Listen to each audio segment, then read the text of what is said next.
Not long ago, President Donald Trump nearly withdrew from the North American Free Trade Agreement, NAFTA.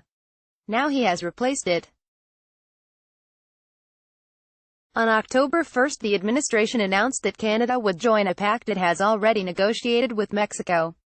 The resulting United States-Mexico-Canada Agreement, USMCA, keeps its predecessor's most vital feature, tariff-free trade in most goods. These economies should now avoid one source of chaotic disruption. Get our daily newsletter, upgrade your inbox, and get our daily dispatch and editor's picks. Having solved the crisis of his own making, the president is taking a victory lap, hailing an amazing deal for a lot of people. That is accurate only according to Mr. Trump's misguided protectionism. Although the new pact does contain improvements to NAFTA, taken as a whole it is a step backwards for free trade. As a result, it will harm America. Why USMCA? The president is pleased with himself mainly because the agreement should shift car-making jobs from Mexico to America. When it is fully implemented, cars will escape tariffs only if as much as 2/5 of their content is made by workers earning at least $16 an hour, 7 times today's average manufacturing wage in Mexico.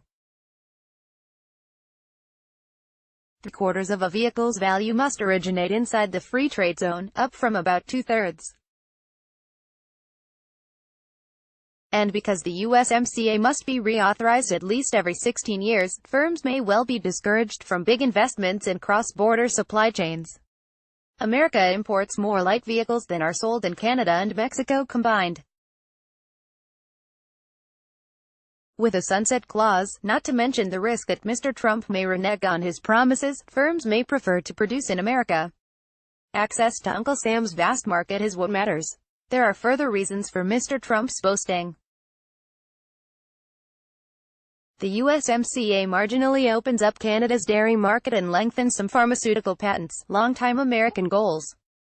It also raises the threshold under which goods can enter Canada or Mexico without incurring taxes or duties, or too much paperwork. This will benefit American exporters. Yet even for mercantilists like Mr. Trump, the agreement has downsides. As car-making costs rise, manufacturers in all 3 countries will find it harder to compete with producers in Asia and Europe. When, say, Mexican carmakers lose market share, American parts makers, who contribute over 1/4 of the content of Mexican vehicles, will suffer too. In any case, trade deals should not be judged by how well they protect domestic industries but by whether they serve the public as a whole. Against this yardstick, the USMCA is clearly worse than the deal it is replacing.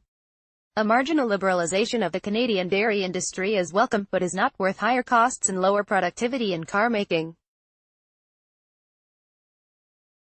Canadians spent $11 billion on dairy products in 2017, Americans spent $498 billion on cars and parts. The strong-arming was unnecessary, too.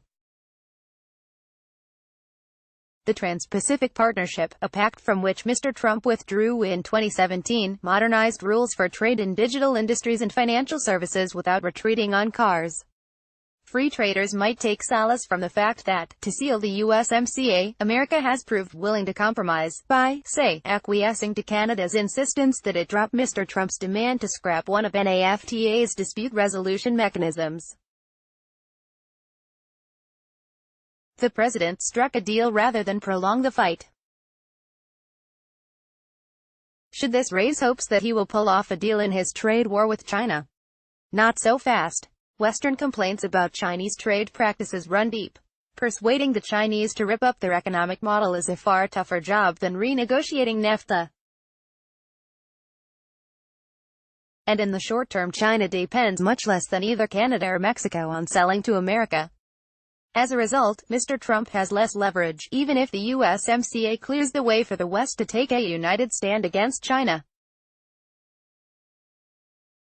About all that can be said in favor of the USMCA is that the uncertainty cast by Mr. Trump over North American trade has eased. However, America would be better off had he never raised any doubts in the first place.